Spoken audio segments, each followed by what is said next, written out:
하나님의 말씀 마가복음 11장 1절로 10절입니다. 제가 봉독하겠습니다. 그들이 예루살렘에 가까이 와서 감람산 벳바게와 베다니에 이르렀을 때에 예수께서 제자 중 둘을 보내시며 이르시되 너희는 맞은편 마을로 가라. 그리로 들어가면 곧 아직 아무도 타보지 않은 나귀 새끼가 매여 있는 것을 보리니 풀어 끌고 오라. 만일 누가 너희에게 왜 이렇게 하느냐 묻거든 주가 쓰시겠다 하라. 그리하면 즉시 이리로 보내리라 하시니 제자들이 가서 본즉 나귀 새끼가 문 앞 거리에 매여 있는지라. 그것을 푸니 거기 서 있는 사람 중 어떤 이들이 이르되 나귀 새끼를 풀어 무엇 하려느냐 하매 제자들이 예수께서 이르신 대로 말한대 이에 허락하는지라. 나귀 새끼를 예수께로 끌고 와서 자기들의 겉옷을 그 위에 얹어 놓음에 예수께서 타시니 많은 사람들은 자기들의 겉옷을 또 다른 이들은 들에서 벤 나뭇가지를 길에 펴며 앞에서 가고 뒤에서 따르는 자들이 소리 지르되 호산나 찬송하리로다. 주의 이름으로 오시는 이여 찬송하리로다. 오는 우리 조상 다윗의 나라여 가장 높은 곳에서 호산나 하더라. 아멘. 오늘 말씀은 마가복음 11장 1절로 10절입니다. 예수님께서 예루살렘에 입성하시는 십자가에 죽기 위해서 잡히시기 위해서 6월절의 축제 기간에 예루살렘에 입성하시는 그런 장면입니다. 이 본문의 말씀을 통해 오늘 설교 말씀을 통해 살아계신 하나님과 동행하고 하나님의 말씀을 따라가는 은혜가 있으시기를 바랍니다. 아멘. 우리가 이제 기독교 교회라고 하면은 이게 뭐 어디까지가 범위가 될까요? 기독교 교회라고 한다면 어디까지를 우리가 기독교로 생각을 하고 어디서부터 이단이라고 생각해야 될까요? 그 기준점이 어디에 있을까요? 이런 부분을 좀 생각해 보신 적이 있습니까?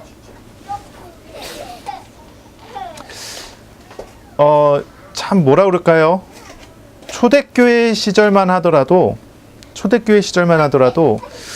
주로 이단들은 예수님의 그리스도 되심, 예수님께서 완전한 하나님과 완전한 사람으로서 오셨다고 하는 예수님께서 그리스도 되심에 대해서 부인하는 자들이 이단으로 정죄를 받았어요. 시간이 많이 지나서 중세 1000년을 지나고 난 다음에 종교개혁 때가 됐을 때는 종교개혁자들, 특히 이제 장로교회, 개혁교회의 어떤 시작을 알렸었던 마틴 부처나 요한 칼빈 같은 사람은 이단의 기준을 잡을 때 5가지의 기준을 잡았어요. 정통교회의 기준을 5가지로 잡은 거죠. 그거는 이제 첫째는 오직 성경이에요. 오직 성경. 성경 외에 다른 것으로는 할 수 없다고 하는 거예요. 성경 외에 다른 것을 따라가는 것들은 이단이라는 거예요. 그리고 오직 은혜라고 했어요. 하나님의 은혜만 가지고 되어야지 인간의 공로가 포함되면 안 된다 그랬어요. 세 번째는 오직 믿음이라고 그랬어요. 믿음으로 구원을 받는 거예요. 믿음이 아닌 다른 것으로 해서는 안 된다는 거죠.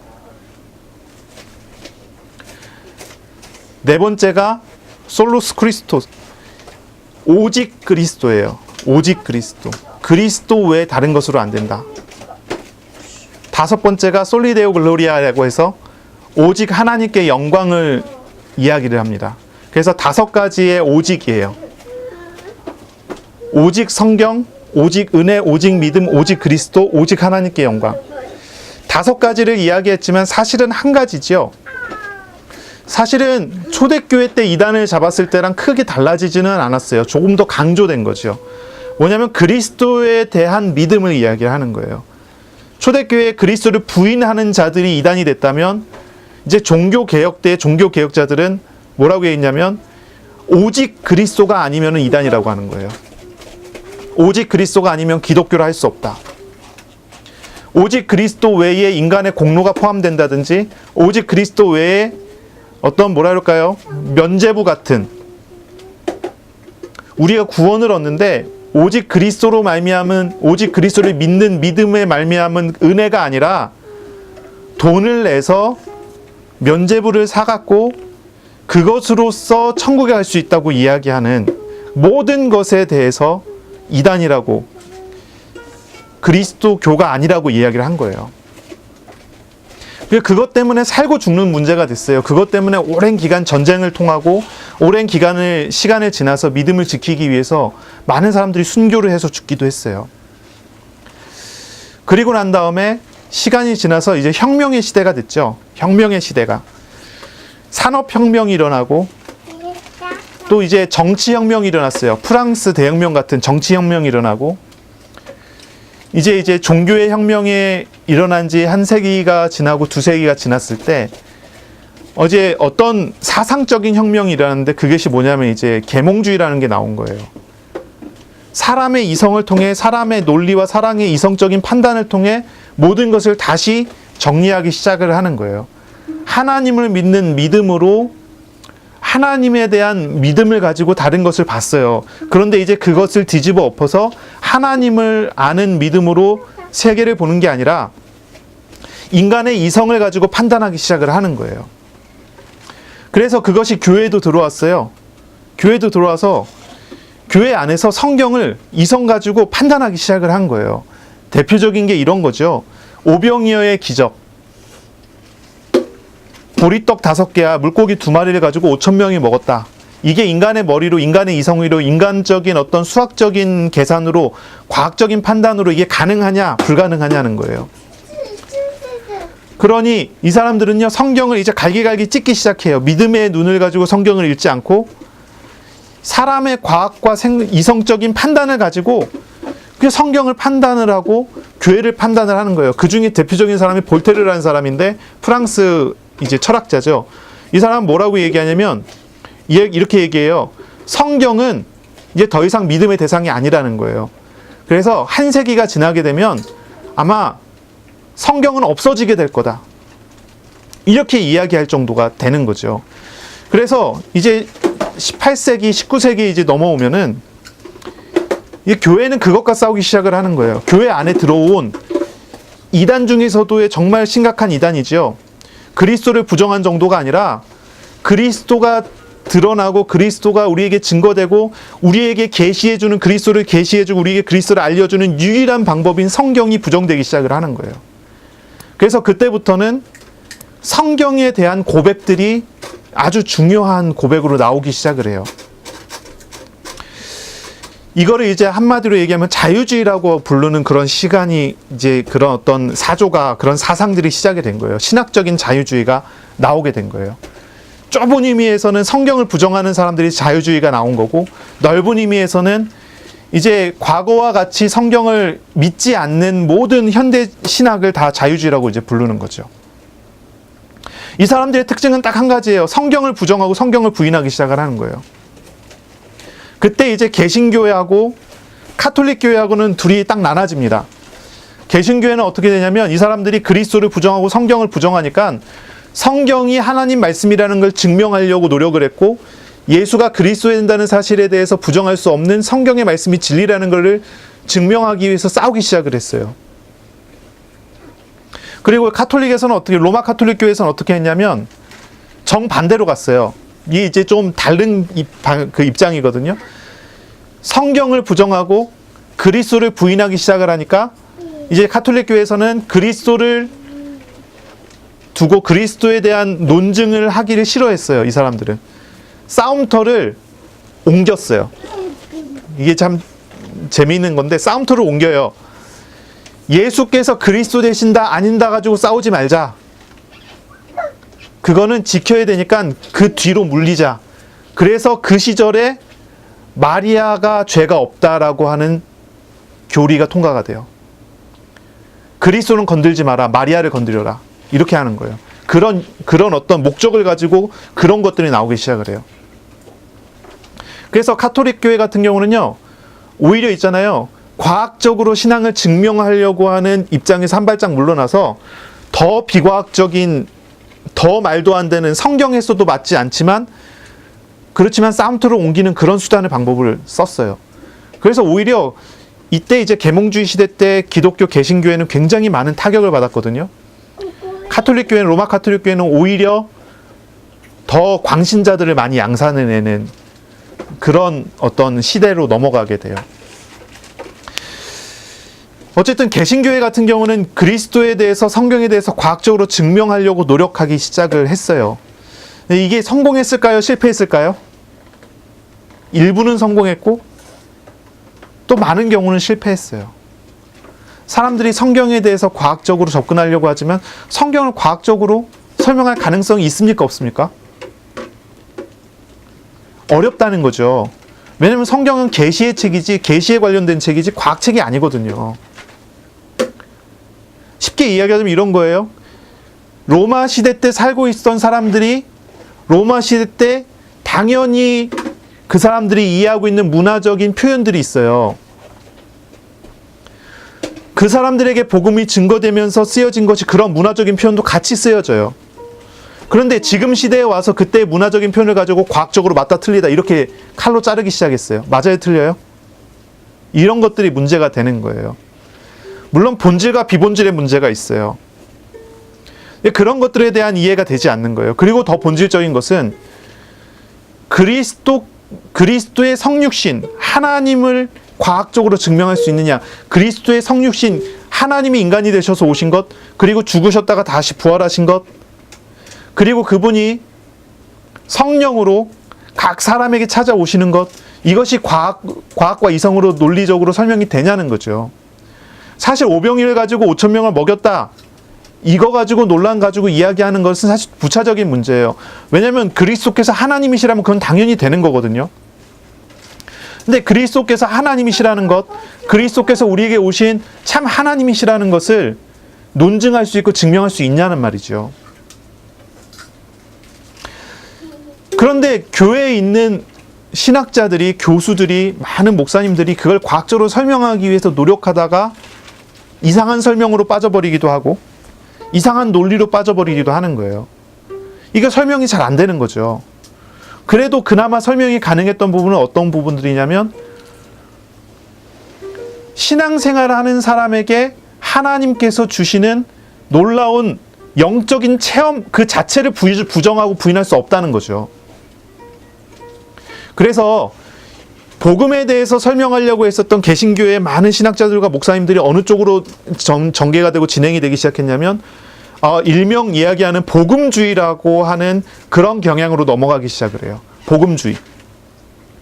많이 들어보셨죠? 복음주의. 복음주의가 뭘까요? 복음주의. 이 복음주의도 나중에 좀 많이 미국에서 이제 변질이 되면서 신복음주의라고 하는 걸로 좀 많이 바뀌기 시작하는데, 뭐 통틀어서 얘기를 할게요. 한마디로 얘기하면 성경과 체험을 같이 강조를 하는 거예요. 성경이 하나님의 말씀이에요. 근데 그것이 우리의 삶에서 체험이 돼요. 이렇게 같이 강조하기 시작하는 거예요. 과학과 논리를 가지고 성경을 파헤치는 사람들에 대해 이렇게 제시하고 제안하기 시작을 하는 거예요.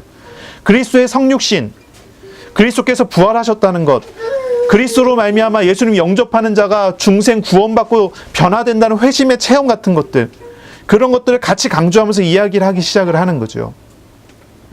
그러던 중에 뭐 여러 과학자들 같은 경우로 그리스도를 영접해서 회심하고 회개하고 중생이 되고 새로 태어나는 거죠. 그런 어떤 체험하는 사람들도 나오고 하면서 그런 어떤 신앙의 어떤 그 믿음과 신앙을 지키는 그런 어떤 효과, 어떤 그런 성과를 발휘를 한 거예요. 복음주의를 통해서. 근데 문제는 뭐냐면, 성경은 하나님의 말씀이니까 객관이에요. 실천, 그러니까 사람들의 체험 같은 거는 굉장히 주관적이에요. 물론 객관적인 성경에 바탕에 둔 체험들이 나와요. 이건 아주 바람직한 모양들이고 모습들이죠. 체험을 하다 보니까 성경을 바꾸는 사람들이 나오기 시작했어요. 그게 문제가 되기 시작을 해요. 자, 여기까지 이제 이야기를 하고, 우리의 신앙은 어떨까요? 왜 이 얘기를 하냐면 굉장히 좀 중요한 이해가 필요해요. 나의 신앙이 어디에서 뿌리를 내리고 나의 신앙이 어디로 나아가야 되는가를 이야기하기 원하는 거예요. 우리의 신앙이 어디에 있는 걸까요? 우리는 크게 얘기하면 복음주의 테두리 안에 있어요. 복음주의라고 이야기하면 예수 믿고 신앙생활하는 사람들은 복음주의 안에 있는 사람이라고 생각하면 돼요.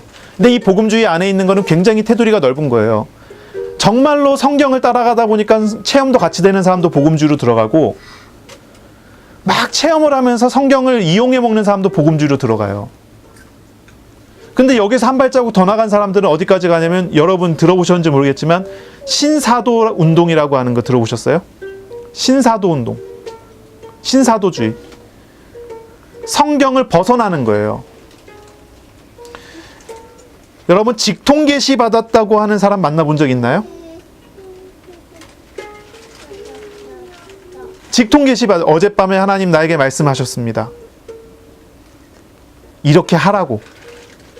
이런 사람 만나보신 적 있나요? 그런 사람 만나봤어요. 어젯밤 꿈에 하나님이 나에게 나타나서 이렇게 하라고 가르쳐 주셨습니다. 그런 사람 만나갖고 예전에 이제 저희 집이 큰 손해를 본 적도 있어요. 돈을 빌려줬는데 그분 같은 경우는 이제 꿈꾸면은 거의 이루어져요. 그런데 정말로 중요한 거는 이루어지지 않아서 망해요. 여러 번 망한 사람인데, 근데 또 꿈꾸고 찾아와갖고 그거 하면 된다는 거예요. 하나님이 나에게 말씀했다는 거예요. 그 말 듣고 그래도 또 친척이고 하니까 투자를 했는데 싹 날라버렸죠. 어쨌든 직통계시. 신사도운동이라고 하는 사람들은 뭐냐면, 옛날에 사도들이 성경을 썼잖아요. 그렇죠? 사도성이 인정되면 그게 성경으로 들어가고 성경으로 인정됐단 말이죠. 지금도 하나님께서 지금 시대에 사도를 세우신다는 거예요. 옛날 성경하고는 이어지는 그런 게 된다는 거예요. 사도행전은 28장까지 있는데 28장으로 완전히 완결된 게 아니라 29장이 지금도 쓰여져야 된다는 거예요. 그래서 지금도 하나님과 함께 하면서 하나님의 말씀을 받아 적어요. 직통계시 받는 사람들. 영서 쓴다는 얘기 들어보셨나요? 영서? 기도원 많이 다니시는 분들은 그런 얘기 많이 들어봤을 텐데, 영서를 쓴대요. 방언하잖아요. 나도 모르는 말로 막 방언을 하잖아요. 그런 것처럼 종이를 놓고 글씨를 쓰는데 나도 모르는 글씨를 쓰는 거예요. 손이 막 가갖고 글씨를 쓰는 거예요. 이게 뭐예요? 영서를 쓴다는 거예요. 방언하는 것처럼. 아무도 알아볼 수 없는데 통역해주는 사람이 보면은 통역이 돼요. 이건 뭐예요? 하나님 나에게 주신 하나님 말씀. 복음주의라고 하는 테두리 안에 이런 사람들이 들어와 있는 거예요.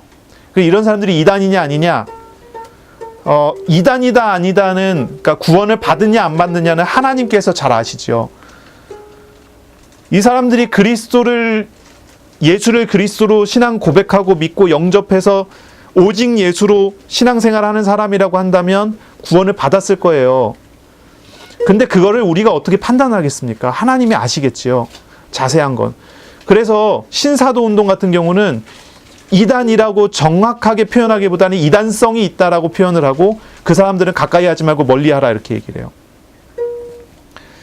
복음주의라는 테두리는 굉장히 커요. 우리 교회도 이 복음주의라는 테두리 안에 있어요. 하지만 이 안에서도 계열을 나눈다면 우리는 어디에 있냐면 개혁주의라고 하는 그런 테두리 안에 있어요. 개혁주의라고 하는 테두리. 개혁주의는 뭐냐면 성경을 완전한 하나님의 말씀으로 믿고 성경에 계시된 하나님의 주권을 강조하는 그런 사람들이에요. 개혁주의를 따르는 사람들은 체험을 하게 되지만 체험을 강조하지는 않아요. 왜냐하면 이런 것입니다. 내가 체험을 한다고 해서 하나님이 살아계시고 내가 체험을 못한다고 해서 하나님 안 살아계시냐? 그렇지 않다는 거죠. 성경에 하나님께서 계시되어서 우리 가운데 증거가 되었으니 그것이 사실이고 우리는 그것을 믿는다는 거예요. 내가 체험이 되든 안 되든 하나님 주권이라는 거죠. 그러니 체험하기 위해서 달려가지 않아요. 체험하기 위해서 뛰지 않아요. 예전에 이런 얘기가 있었어요. 방언을 못 받으면 구원 못 받을지도 모른다. 그 소리가 어디서 나왔냐면은 80년대 순복음, 7, 80년대 순복음 교회 쪽에서 나왔어요. 그 말 때문에 순복음교회가 한 10년 동안 이단 소리를 들었죠. 10년 만에 순복음교회에서 회개하고 그런 발언에 대해 다 철회를 하고 방언을 해야 구원받는 게 아니라 예수를 믿어야 구원받는다고 바꾸고 난 다음에 이단을 풀어줬어요. 체험에 대해서 그렇게 얘기하는 거죠. 그리고 지금도 그런 얘기를 많이 하기도 하는데, 여러분 기도해갖고 응답받지 못한다면 하나님 구원받았는지 의심해봐야 된다, 이런 소리 들어보신 적 있어요? 없습니까? 저는 그런 얘기 많이 들어봤고 옛날에 저는 그런 얘기도 많이 했어요. 하나님 지금 나에게 주시는 증거가 없다면 내가 진짜 신앙생활하는 거 맞냐고요. 그런 질문들을 많이 했단 말이죠. 근데 그게 맞을까요? 일부는 맞지만 그게 전부가 아니죠. 구원은 어디에서 오지요? 구원을 확신하는 거 어디서 옵니까? 하나님께서 택하시면 구원이에요. 우린 그것을 믿어요. 성경에 그렇게 기록이 돼 있고 그렇게 나타나 있고요. 예전에 많은 체험을 했는데 내가 지금 체험이 안 돼요. 그러면 저쪽 극단에 가 있는 복음주의자라고 하는 사람들은 이야기할 거예요. 예전에 체험했는데 지금 체험이 안 된다. 굉장히 의심해봐야 되고 고민해봐야 되고 기도 많이 해봐야 되고. 근데 개혁주의 교회에서는 어떻게 얘기하냐면 하나님의 뜻이에요. 하나님 주권이에요. 그 속에서 하나님과 동행하면 돼요. 하나님의 말씀을 따라가야 돼요. 무슨 차이인지 아시겠습니까? 우리는요, 성경에 계시된 하나님의 주권을 강조하고요, 하나님의 주권을 믿어요. 그게 굉장히 중요합니다. 예전에 저는 신앙생활 하는데 그랬어요. 아침에 일어나서 기도하고 시작을 해요. 기도를 하루 종일 해요. 시간 맞춰놓고 기도를 하고, 이게 정시 기도예요. 시간을 떠나서 늘 기도해요. 무시 기도예요. 밤에 잘 때도 기도하면서 잠들어요. 아침에 일어날 때도 기도하면서 일어나도록. 24시간 기도를 해요. 저는 계속 몰아갔어요. 어떤 마음이었냐면 내가 기도하지 않으면 하나님께서 나에게 침묵하실지도 모르고, 내가 기도하지 않으면 내가 유지가 되지 않을 것 같아요.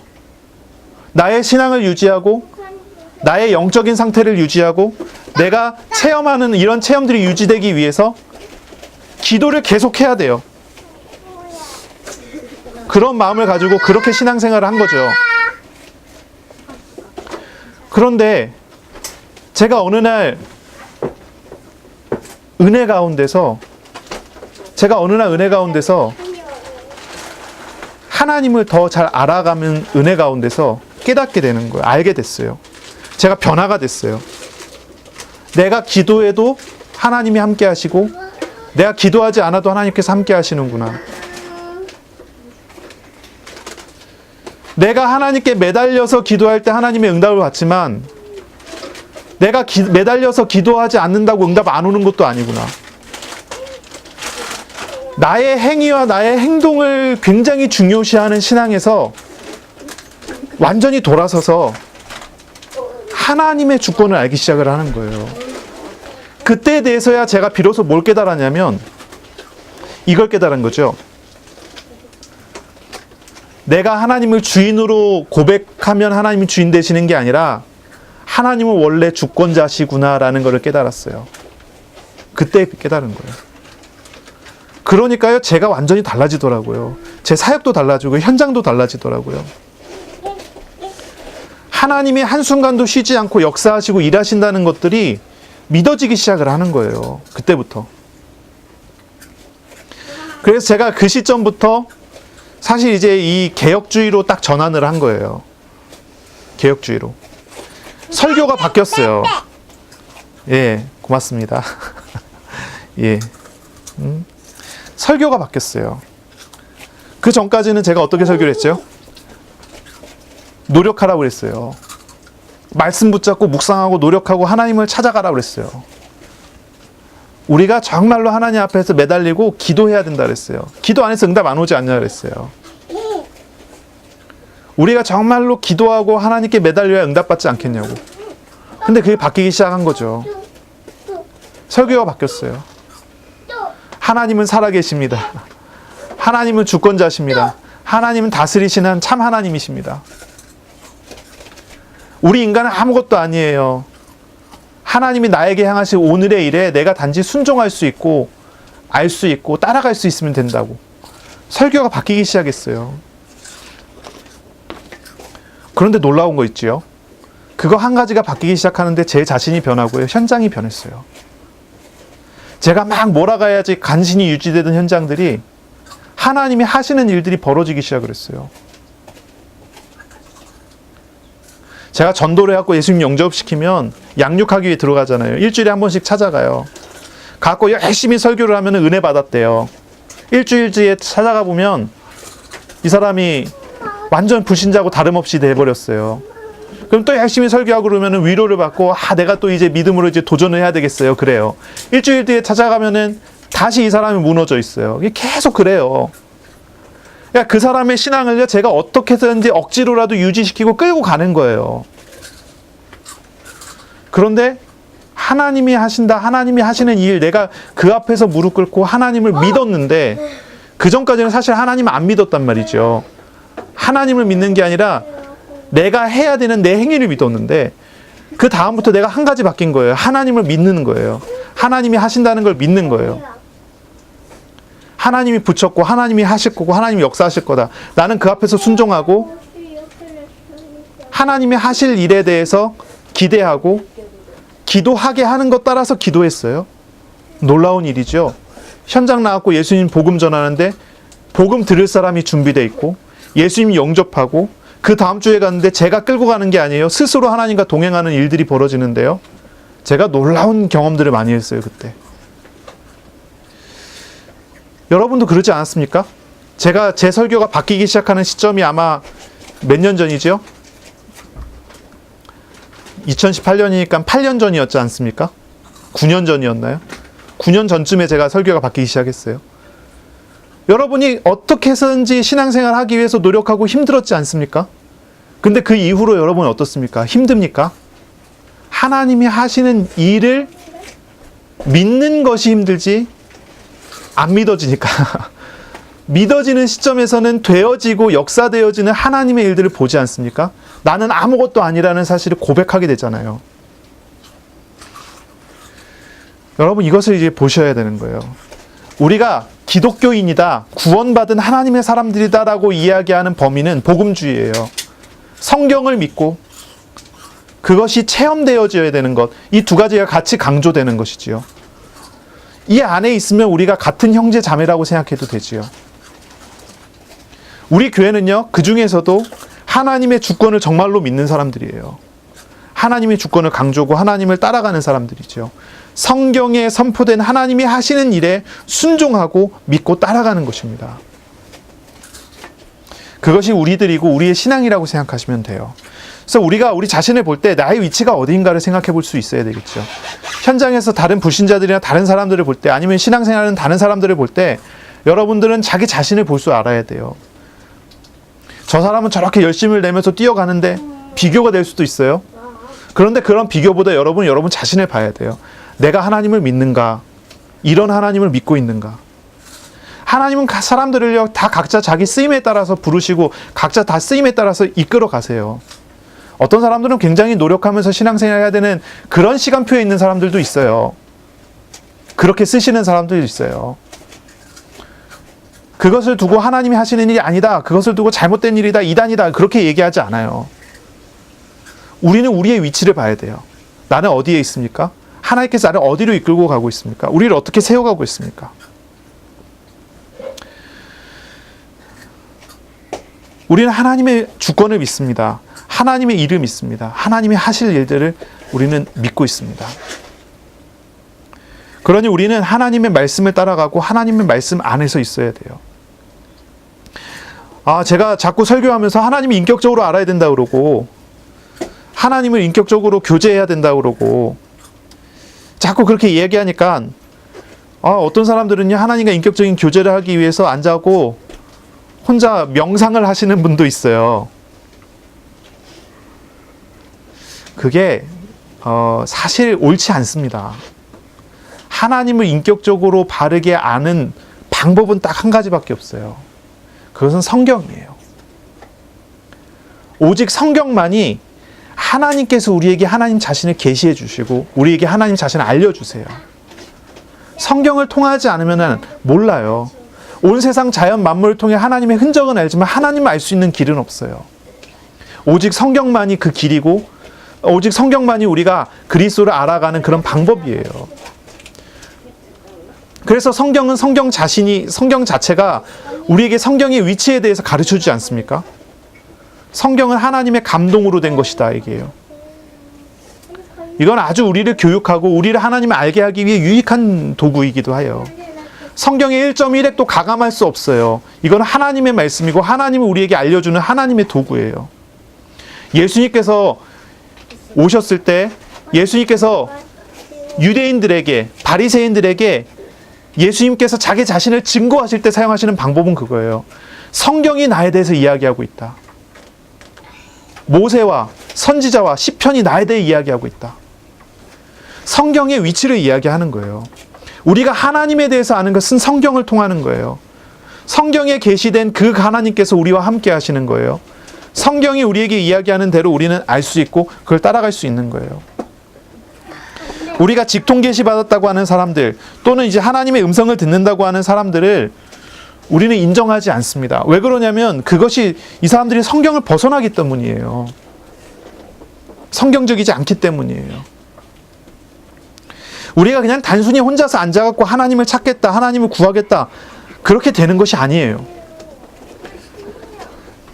하나님의 말씀 성경을 떠나서는 아무것도 알 수가 없는 거예요.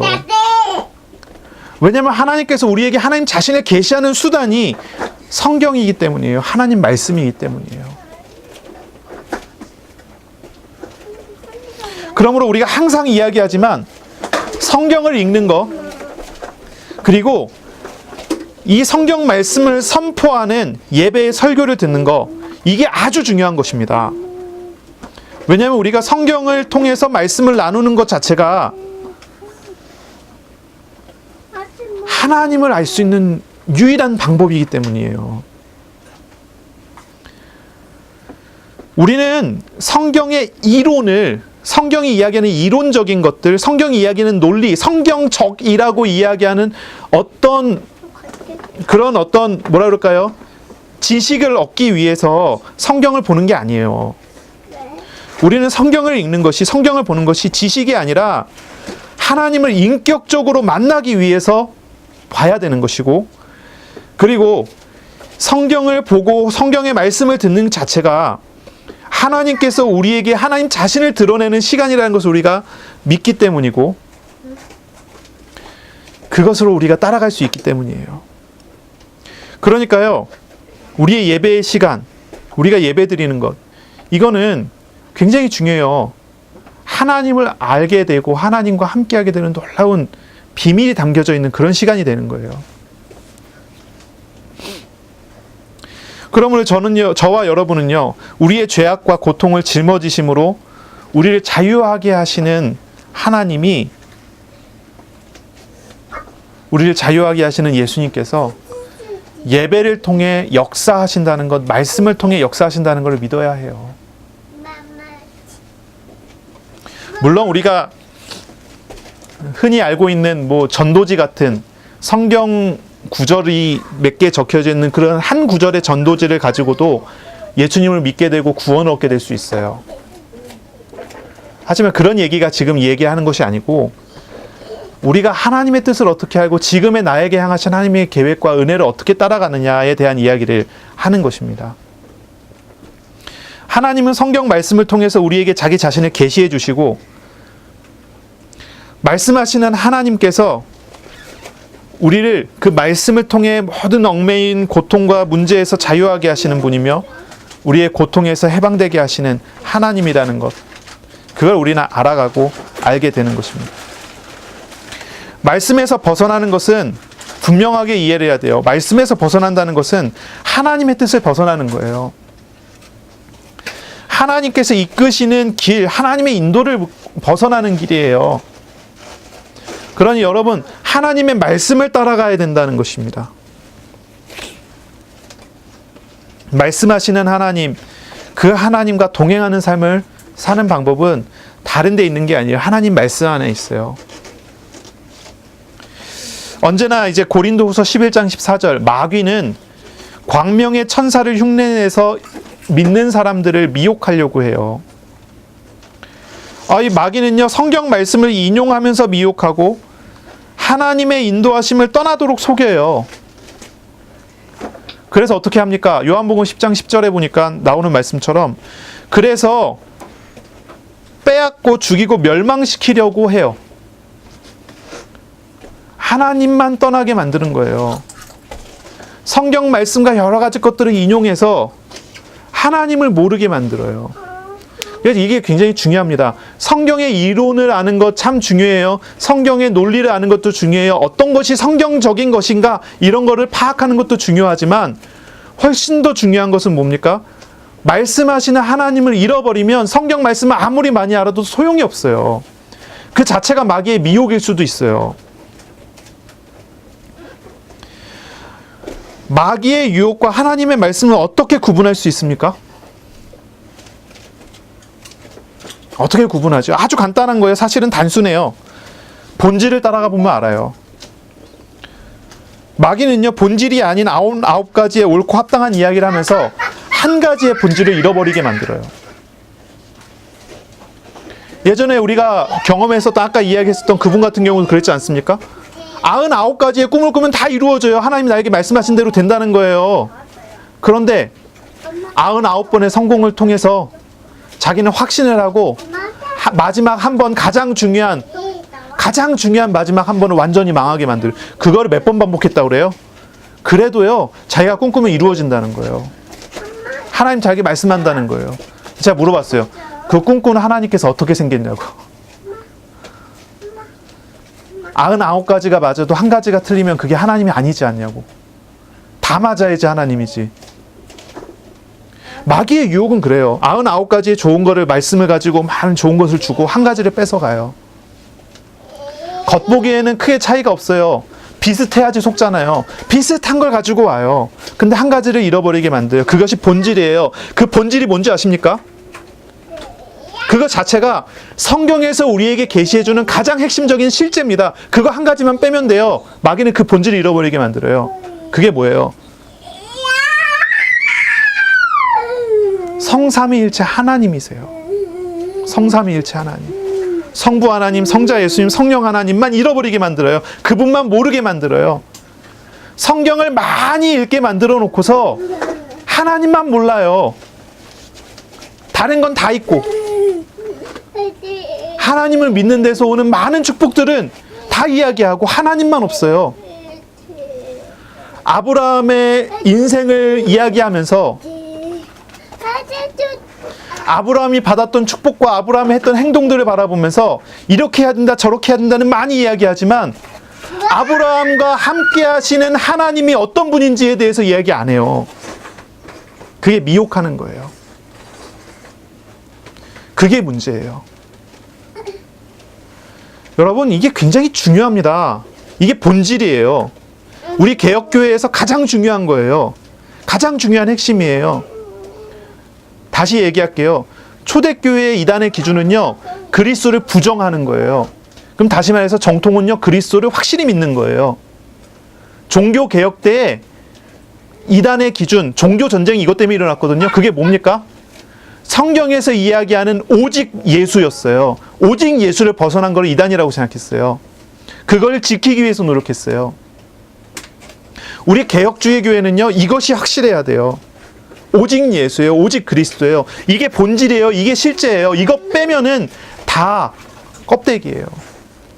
마귀는 이걸 가지고 공격해요. 오직 예수만 못하도록, 오직 그리스도만 못하도록. 성경을 통해서 말씀하시는 하나님을 만나야 돼요.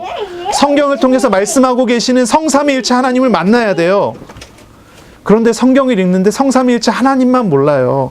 그 안에 노력도 있고, 그 안에 선행도 있고, 그 안에 역사도 있고, 그 안에 기도응답도 있고, 그 안에 전도 열매도 있는데 성삼위일체 하나님만 없어요. 하나님에 대한 지식은 가득 있는데 하나님이 없어요. 물론 하나님께서 오래 참고 기다리면서 마음의 문을 오랫동안 두드리시면서 하나님의 은혜로 그 사람을 이끌고 가려고 하는 과정 속에 그런 것이 일어날 수 있어요. 근데 그게 과정이든 아니든 우리는 알아야 되는 거예요. 마귀의 유혹이 무엇인지, 우리가 놓치는 실제가 무엇인지, 우리가 얻어가야 되는 은혜가 무엇인지 알아야 돼요. 마귀는 언제나 삼위일체 하나님을 알 수 없게 만들어요. 하나님이 아닌 다른 것으로 나아가게 만들어요. 우상을 전면에 내세워서 하나님과만 멀어지게 만들어요. 말씀 듣는데 축복을 많이 하고 복을 많이 비는 목사님 만나면 사람들이 은혜를 많이 받았다고 그래요. 그런데 강단에서 예수님에 대해서 설명하고 예수님을 인격적으로 만나야 된다 그러고 예수님만 설명하고 예수님을 만나면 복은 안 받아도 된다 이렇게 설교하면 사람들이 은혜가 안 된대요.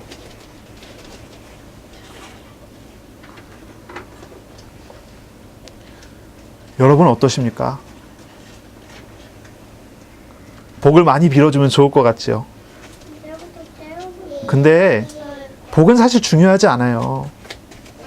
예수님과 함께하면 복은 올 수도 있고 안 올 수도 있어요. 나에게 하나님께서 보셔서 하나님께서 맞는 대로 행하셔요. 나에게 지금 복을 주시는 게 하나님의 시간표면 주시고요. 가져가시는 게 시간표면 가져가세요. 근데 복이 오고 안 오고보다 더 중요한 건 뭡니까? 영원한 천국을 살아요. 주님 안에서. 하나님이 다스리시는 그 다스림 속에 살아요.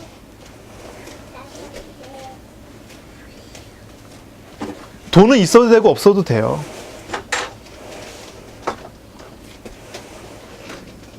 이게 얼마나 중요한지 아십니까? 이게 얼마나 중요한지 아세요? 두 종류의 사람이 있어요. 광야에서 만나를 먹을 때 두 종류의 사람이 있어요. 한 종류의 사람은 만나를 먹을 때마다 배부르니까 만족하다. 하나님 감사합니다. 그렇죠? 먹는 것으로 만족하는 사람이 있어요. 배고프면은 만족이 안 돼요. 근데 생각해 보세요. 사람이 먹는 걸로 만족하면은 그 만족하는 그 먹는 게 계속 반복이 되면 진리죠. 그거보다 더 좋은 게 와야 돼요. 우상이라는 건 언제나 그래요. 우상이 우리의 마음을 다 충족시켜 줄 수 없기 때문에 갈수록 더 자극적이고 더 좋은 거를 요구를 해요. 비어 있으니까. 내 마음에 갈증이 있는데 그 갈증이 안 채워져요. 채워지는 것처럼 속일 뿐이에요. 그러면 시간이 갈수록 더 좋은 걸 요구를 해요. 그 이스라엘이 어떻습니까? 만나를 먹다가 원망해요. 옛날에 이집트에 애굽에 있을 때는 부추도 먹었고 마늘도 있었고 뭐예요? 먹는 걸로 만족하는데 그 먹는 게 하나님을 대신하는 거예요. 그게 우상이라고 부르는 거죠. 근데 또 다른 종류의 사람이 있어요. 어떤 사람입니까? 아침마다 일어나서 만나를 챙겨와서 만나를 먹는데 만나로 만족하지 않아요. 만나를 구하지 않아요.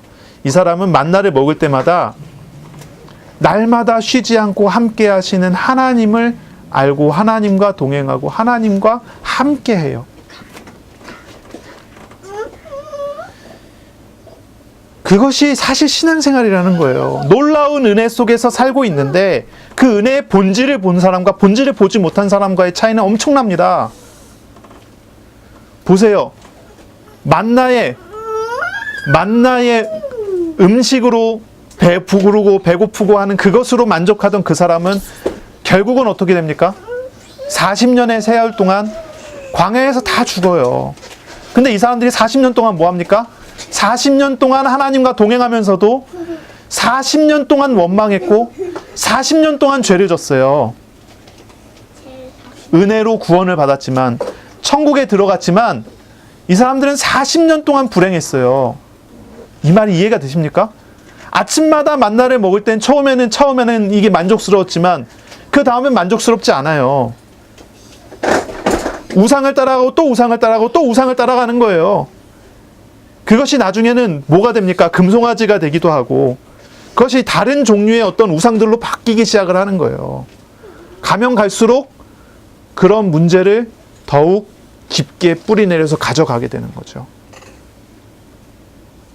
그런데 어떻습니까? 여호수아 갈렙 같은 사람은 하나님의 신실하심을 봐요. 만나를 먹으면서. 그 뒤에 이어서 광야에서 태어난 자식들은 나중에 보세요. 가나안 땅의 정복 전쟁을 통해 들어갈 때 이 사람들은 믿음을 갖지 않습니까? 다 필요 없습니다. 하나님만 있으면 됩니다. 그런 훈련들을 받아가요. 신앙생활이라는 것이 그렇게 나타나고 그렇게 진행이 되는 것입니다. 자, 오늘 성경 본문을 볼까요? 오늘 본문에 예수님께서 예루살렘에 들어가시는 장면이 나오지요. 이 예수님께서 예루살렘에 들어가는 장면은 사복음서에 다 나와요. 마태복음에도 나오고 마가복음, 누가복음, 요한복음까지 이 장면은 다 나옵니다. 그런데 나오는데 내용들이 다 조금씩 달라요. 왜 다르냐면 이게 이제 이야기하고자 하는 메시지가 다른 거예요. 마태복음은 유대인들에게 주는 복음서라고 한다면 마태복음 이렇습니다. 예수님께서 예루살렘에 들어가시는 것에 대해서 구약 성경의 예언이 이렇게 성취되는 것이다 라는 것을 계속 강조해요. 누가복음은요, 이거는 막을 수가 없는 일이다, 그렇게 될 수밖에 없다는 거예요. 만약에 누가 막는다면 돌들이라도 소리 지르리라, 이게 누가복음에 나오는 말씀이에요. 아무도 막을 수가 없는 일이, 하나님의 일이 진행 중이다라는 걸 이야기를 해요. 누가복음 전체 흐름이 그렇게 흘러가죠. 요한복음은요, 이걸 뭘 얘기하냐면 그날의 의미를 아는 사람이 없다는 것을 강조해요. 그날의 의미를 아는 것이 없어요. 근데 예수님 부활하신 다음에 알게 됐어요. 이 요한복음의 강조점이에요. 마가복음은 어떻습니까? 오늘 말씀 마가복음은요, 예수님께서 예루살렘 입성하는 거에 대해서는 다른 어떤 것도 강조하지 않아요. 겸손한 거예요. 그리고요, 예수님께서 비천한 모습으로 들어가시는 거예요. 그걸 강조해요. 마가복음이나 누가복음, 요한복음 같은 경우는요, 예수님께서 입성하실 때 예루살렘이 소동한다고 그래요. 그런데 마가복음은요, 그냥 많은 사람이 나왔어요. 베드로가 기억하고 베드로가 설교하는 예수님의 예루살렘 입성은 너무나 겸손한, 너무나 비천한 모습이었어요. 그것이 설교로 나타나요. 예수님의 예루살렘 입성은 겸손한 왕의 대속적인 죽음으로 나아가는 과정이라는 것이 오늘 마가복음 11장을 통해서 나타나는, 그게 보여지는 것이죠. 인자가 온 것은 섬김을 받으려 함이 아니라 도리어 섬기려 하고 자기 목숨을 많은 사람들을 위한 대속물로 주기 위해서 오셨다는 것이 예수님 예루살렘 입성을 통해서 이런 것들이 증거가 되고 나타나게 되는 것이죠. 오늘 말씀을 이렇게 볼까요? 예수님께서 말씀하십니다. 제자 중 둘을 보내십니다. 베드로와 요한입니다. 2절에 이르시되 너희는 맞은편 마을로 가라. 그리로 들어가면 곧 아직 아무도 타보지 않은 나귀 새끼가 매여 있는 것을 보리니 풀어 끌고 와라. 예수님께서 나귀 새끼가 준비되어 있다는 것을, 하나님이 준비하신 나귀 새끼가 있다는 것을 제자들에게 얘기하고 가서 데리고 오라는 거예요. 예수님의 지시대로 베드로와 요한이 이웃마을로 갔더니 나귀 새끼가 예비되어 있었어요. 이건 단순히 예수님의 예언이 아니죠. 이건 단순히 예수님께서 미리 내다보신 예언이 아니에요. 구약에서부터 예언된 증거가 나타나는 거예요. 스가랴 9장 9절에 나오는 말씀처럼 시온에 따라 크게 기뻐할지어다, 예루살렘에 따라 즐거이 부를지어다. 보라, 너의 왕이 너에게 임하시나니 그는 공의로우시며 구원을 베푸시며 겸손하여서 나귀를 타시나니 나귀의 작은 것 곧 나귀 새끼니라. 이 스가랴 9장 9절에 예언된 대로, 그대로 예언되신 그대로 예수님께서 나귀 새끼를 데리고 와서 타겠다고 하는 거예요. 예수님께서는 예정하신 대로 나귀 새끼를 타는 겸손한 모습으로 십자가로 향하는 그 길을 가셔요. 바로 이분은요, 우리를 위해서 우리의 길을 예정해 놓고 인도하시는데, 그것이 바로 예수님을 위해서 예정해 놓은 그러한 모습을 통해서 우리에게 또 보여주시는 거죠. 우리 주님께서는요, 전쟁과 힘, 권력의 상징인 말을 타지 않으셨어요. 말을 타지 않아요. 나귀를 타세요. 그게 겸손의 상징이에요. 겸손과 평화의 상징이라고 그렇게 표현을 하죠. 나귀 새끼가 이야기하는 것은요, 겸손과 평화의 상징이에요. 예수님께서는요, 육신적인 싸움, 빼앗기 위한 싸움을 하기 위해서 오신 게 아니에요. 혈과 육에 대한 싸움이 아니에요. 우리의 싸움은 혈과 육에 대한 것이 아니에요. 정사와 권세, 어둠의 세상 주관자들, 하늘에 있는 악의 영과 싸우는 거예요. 영적 싸움이라는 거죠. 육신적 싸움 아니라는 거죠. 나귀 새끼를 타신 이유는 그거예요. 육신적인 싸움과 육신적인 성취를 위해서 하시는 일이 아니라는 거죠.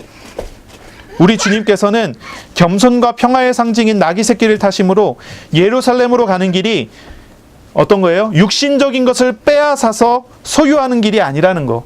또 그것이 오히려 십자가의 길이라는 것을 보이세요. 육신적인 것에 대한 우상과 욕심을 죽이고 버리는 길이라는 거예요. 예루살렘으로 향하는 길이 육신적인 욕심과 우상을 다 버리는 길이에요. 우리 주님의 대속적인 죽음으로 말미암아 믿는 자가 영생을 누리게 하는 길이에요. 그리고 하나님의 나라의 시민으로 거듭나게 하기 위한 그런 길이라는 것을 보이는 거예요. 죄와의 전쟁이에요. 죄를 통해 인간을 장악하고 속이는 마귀와의 전쟁이에요. 육신적인 전쟁이 아니라는 거예요. 3절에 만일 누가 너희에게 이렇게 하느냐 묻거든 주가 쓰시겠다 하라. 그리하면 즉시 이리로 보내리라 하시니 그랬어요. 예수님께서 왜 나귀를 부르십니까? 그것은 주님께서 필요하시기 때문에, 주님께서 필요로 하셨기 때문에 부르시는 거예요. 주님께서 준비하시고 예정하신 일은 주님의 필요에 따라서 진행이 됐습니다. 하나님께서 원하시는 일은 어떤 경우에도 이루어지지 않습니까? 주님께서 필요하시다 하면 그것이 어떠한 경우에도 성취되어지고 이루어지는 게 정상적인 것이죠. 당연한 모습이죠. 우리 주님께서는 나귀 새끼를 필요로 하셨어요. 말이 아니라. 영적인 싸움의 상징이라고 해야 될 것 같아요. 싸움의 대상은 육신적인 충족이 아니에요. 죄와의 싸움이에요. 우리 주님께서는 겸손과 평화로 예루살렘에 입성하시고 십자가로 나아가십니다. 우리 주님이 필요로 하신 것은 죄에 대한 죽음이었어요. 택하신 사람들의 죄와 우상을 십자가에 못 박기 위해서요. 그것을 위해서 예수님 필요하신 것이 말이 아니라 나귀라는 거죠. 그 일을 통해서, 그러한 일들을 통해서 택하신 죄인을 구원하시고 하나님의 나라의 백성으로 살게 하시기 원하시는 거예요. 바로 이 나귀는 십자가로 나아가는 고난의 짊어짐을 의미하는 거죠. 우리 주님의 필요하신 것이 무엇입니까? 우리 주님의 필요가 무엇입니까? 저와 여러분은 무엇이 필요할까요? 여러분 무엇이 필요하십니까? 육신적인 싸움의 승리가 필요하십니까? 여러분을 괴롭히는 사람과 싸워서 승리하는 것이 필요합니까? 여러분의 경제적인 부분에 대한 승리가 필요합니까? 성공이 필요합니까? 여러분이 재능의 어떤 성취가 필요합니까? 여러분이 필요한 것이 어떤 것입니까? 우리 주님께서 주시려고 하는 것은 그런 육신적인 필요의 충족이 아닙니다. 영원한 것이에요. 영원한 것. 하나님이 주시려고 하는 것은 영원한 비밀이에요.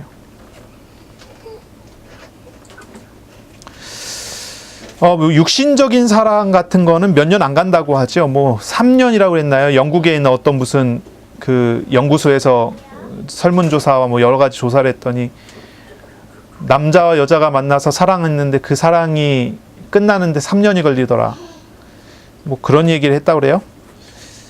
육신적인 사랑은 몇 년 안 간다 그러죠. 결혼해도 몇 년 안 가고 사랑이 없어지고 그 이후에는 사랑이 아니라 정 때문에 산다. 아니면 그런 습관으로 산다. 아니면 그런 애들 때문에 산다고 이야기한다 합니다. 하지만 하나님의 사랑 안에서 결혼해서 부부가 되면 다르죠. 달라요. 하나님께서 주시려고 하는 것은 순간적이고 없어질 만한 것이 아니에요. 영원한 거예요. 하나님 안에서 짝지어진 사람들은 만남을 통해서 하나님과 함께함을 누리게 돼요. 그렇지 않습니까? 그렇지 않습니까? 아멘. 예, 대답을 강요하는 거 아닙니다. 소신껏 대답하시면 됩니다. 저하고 늘 싸우면 내가 왜 저 사람하고 결혼했나 라고 이야기를 하지만 안 싸울 때는 하나님이 참 짝지어 주셨다 이렇게 얘기를 하더라고요. 그게 속에 있는 얘기가 맞는지 그냥 립 서비스인지 잘 모르겠지만 근데 저에 대해서 제가 이야기 생각을 하면 그렇더라고요. 저는 한 가지가 믿어져요. 뭐가 믿어지냐면 하나님께서 짝지어 주셨다. 이게 믿어지거든요.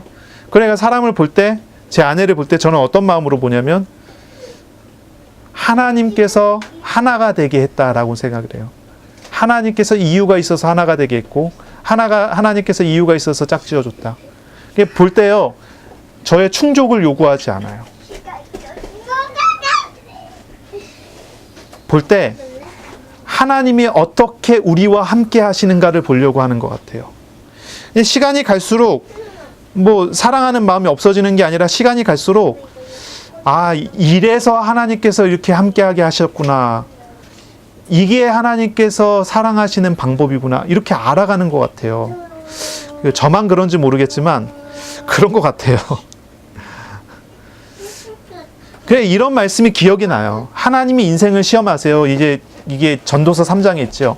하나님의 인생을 시험하시는데 왜 시험하시냐면 인생이 짐승과 같지 않고 사람이 영원을 소망하는 마음을 갖게 하시기 위해서다.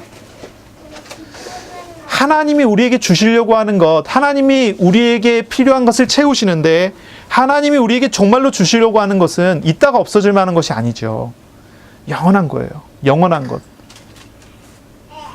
하다못해 우리가 만나 한 가지를 먹어도 그 안에 담겨져 있는 의미가 뭡니까? 하나님의 영원한 신실하신 사랑, 함께 하시는 은혜가 아니겠어요.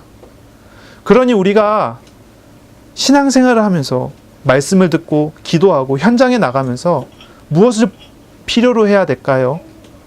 육신적인 충족 아니면 육신적인 응답이겠습니까? 내 갈급함에 대한 충족이겠습니까? 아니면 정말로 하나님께서 그 속에서 주시려고 하는 실상이겠습니까? 마귀는 99가지의 선물을 주면서 한 가지를 뺏어가요. 그게 뭐예요? 성삼위일체 하나님을 알고 그분과 인격적으로 교제하고 그분 안에서 사는 거, 그것만 모르게 만들어요. 그런데 하나님께서 우리에게 주시려고 하는 건 무엇입니까? 모든 것 다 필요 없어요. 그거 한 가지예요. 뭡니까? 하나님을 알고 하나님 안에서 사는 거예요. 우리에게 진짜 필요한 게 뭡니까?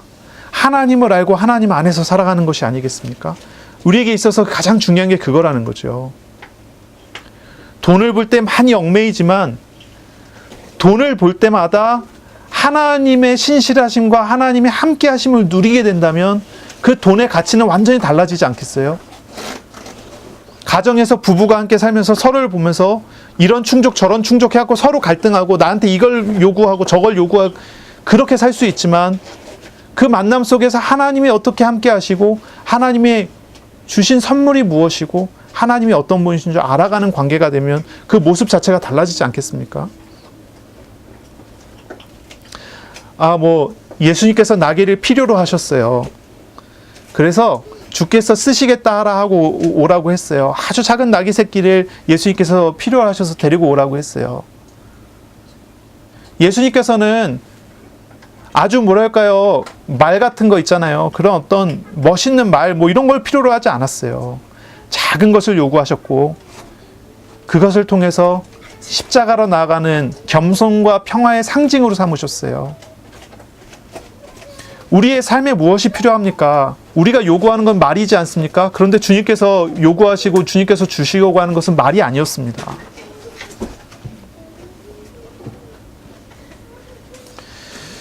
우리 주님께서 우리에게 주시려고 하는 것은 우상 같은 것이 아닙니다. 우상에서 돌이켜서 하나님의 나라의 영광스러운 통치 아래 있게 되는 것입니다. 모든 얽매이에서 자유하게 되는 참 자유입니다. 놀라운 은혜입니다.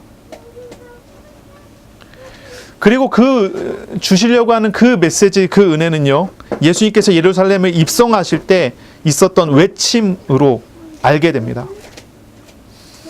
그런 외침을 예수님께서 들으셨고 그대로 하셔요. 물론 그런 외치던 사람들은 그 의미도 알지 못하고 외쳤을 뿐이지만 그렇습니다. 어쨌든 나귀 새끼를 끌고 왔어요. 그때 제자들이 옷을 벗어서 겉옷을 나귀의 등에 깔고 예수님을 거기에 앉게 하시고, 그리고 예수님께서 가실 때 예수님의 앞에서 그리고 뒤에서 사람들은 뭐 했습니까? 옷을 벗어서 겉옷을 벗어서 바닥에 다 깔고 종려나무 가지를 뿌리고 흔들면서 외쳤습니다. 호산나 찬송하리로다. 주의 이름으로 오시는 이여 찬송하리로다. 오는 우리 조상 다윗의 나라여 가장 높은 곳에서 호산나. 예수님이 가시는 길의 앞뒤에 겉옷을 깔고 나뭇가지를 놓고 흔들면서 외치는 이 소리는 왕의 개선식 때 이루어지는 그런 모습이에요. 그리고 이 사람들이 외쳤던 말은 메시아를 환영하는 그런 외침이었어요. 이때는요, 6월절 축제 기간이에요. 6월절 축제 기간에는 6월절 축제 기간에는 사람들이 행진을 했는데 6개 정도 되는 성경의 구절을 가지고 행진을 하면서 외치면서 돌아다녀요. 이 사람들이 하필이면 예수님께서 올라오는 그 시간에 이 사람들이 뭘 외쳤냐면 시편 118편 25절 26절을 외쳤어요. 그리고 오늘 읽은 본문이 그 외침이 본문이 돼요. 그냥 똑같이 외워서 외친 게 아니라 예수님께서 오시면 예수님께서 오시니까 예수님의 빗대서 또 그걸 외쳤어요. 아주 들뜬 마음으로 이 사람은 그 의미와 그 어떤 속에 담겨져 있는 의미를 생각하지 않았어요. 그냥 들뜬 마음으로 외쳤어요.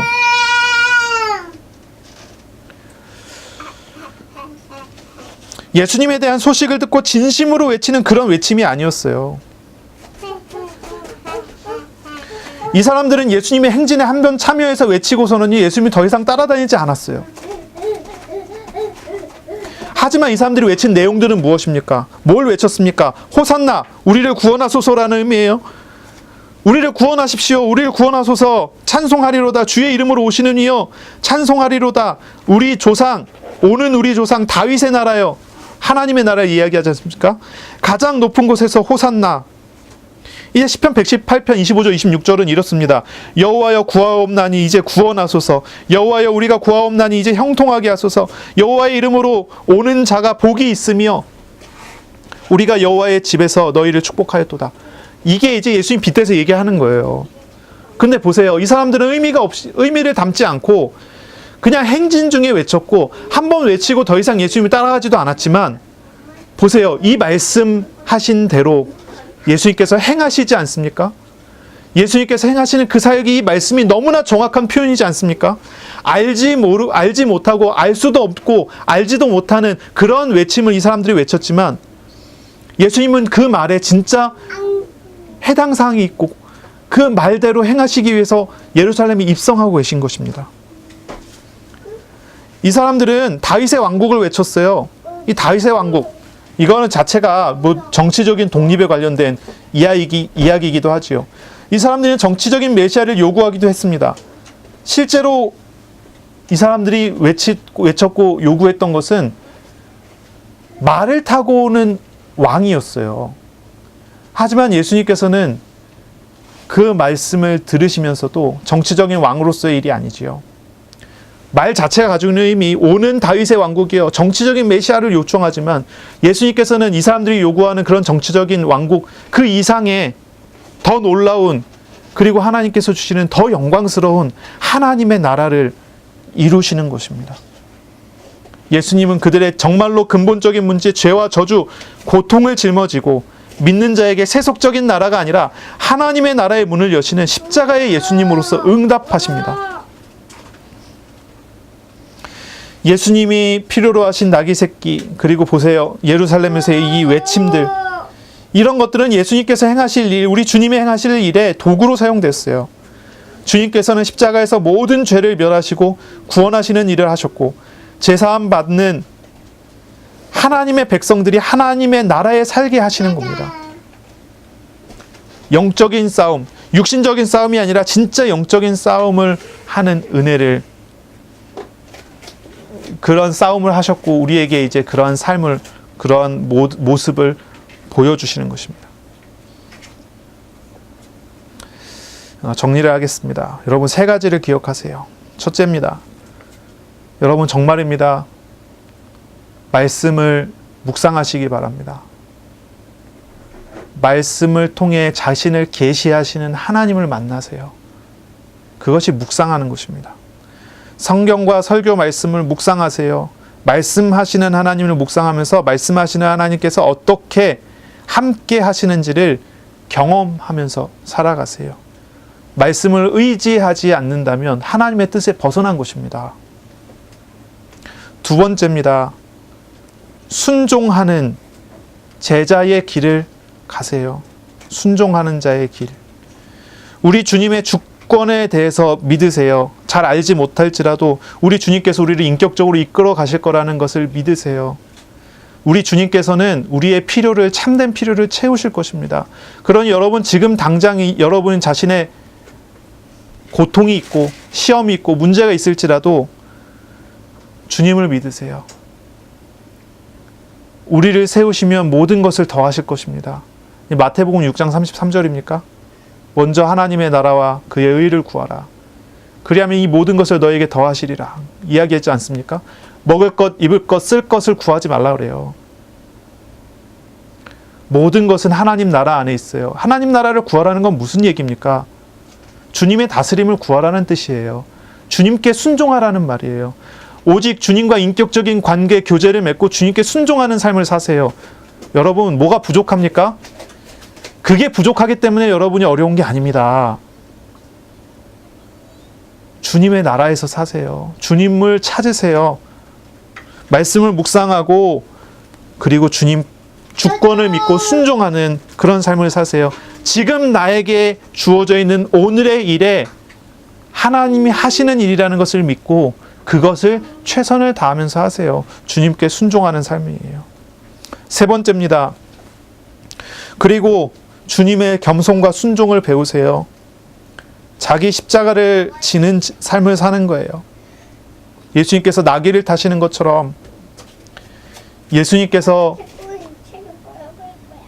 장난처럼 외치는 그 말을 들으면서 그 일을 행하기 위해 겸손과 평화의 모습으로 행진하는 것처럼 여러분, 주님의 겸손과 순종을 배우세요. 일할 때 육신적인 것을 얻기 위해 싸우기보다는 육신적인 욕심을 내려놓고 주님과 함께 일하세요. 되고 안 되고를 주님께 다 맡기고 하나님께 순종하는 마음으로 그렇게 하나님 맡기신 일이라고 믿고 성실하게 하나님 앞에서 행하는 그런 삶을 사세요. 그런 은혜를 누리시기를 바랍니다. 기도하겠습니다. 살아계시고 역사하시는 우리 주님, 지금도 우리 가운데 오셔서 우리를 짊어지시고 역사하시는 하나님, 연약한 우리의 믿음을 아시는 하나님, 우리를 인도하여 주옵소서. 주님을 잘 알아갈 수 있도록 말씀 가운데로 우리를 이끌어 주시고 주님과 인격적인 참된 교제 속에 주님을 정말로 믿고 순종하며 의지하는 그런 삶을 살도록 우리를 인도하여 주옵소서. 주님께서 겸손하게 나귀를 타신 것처럼 주님, 우리가 자기 십자가를 지고 죄와 욕심, 우상 모든 것을 다 내려놓고 주님을 따르게 하여 주옵소서. 그런 한 주간이 되도록 은혜 내려 주옵소서. 감사하며 예수님 이름으로 기도합니다. 아멘.